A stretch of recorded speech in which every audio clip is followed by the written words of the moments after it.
शुभम राज। मेहदी में हाउर ना हथवा के छूटल से नुरा भी बाटे बलम तो से रूठल।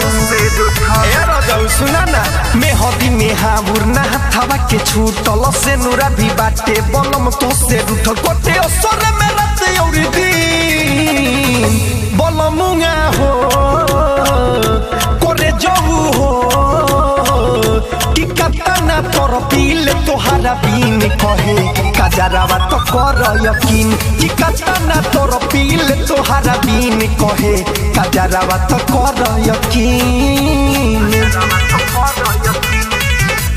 तोर पीले तोहरा बीन कहे कजरावा तो कर यकीन कजरावा तो कर यकीन।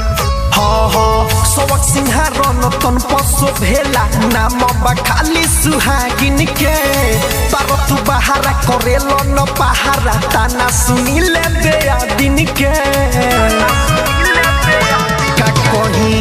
सबक सिंहारन तन पसो भेला नाम खाली सुहागिन के पारो तू बहारा करेलो न पहारा ताना सुनी ले दे दिन के।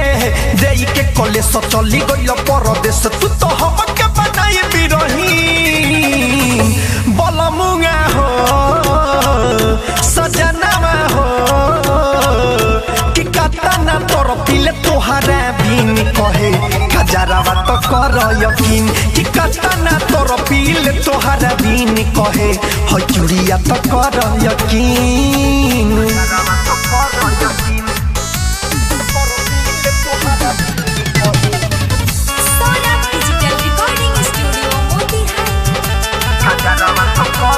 Music by Shubham Raj. Writer Sandeep Pradeep बलमुंगा बसल बार धनबाद में पानी बिना जैसे तोर पे मछरिया तोर पीले हम तोहरा याद में।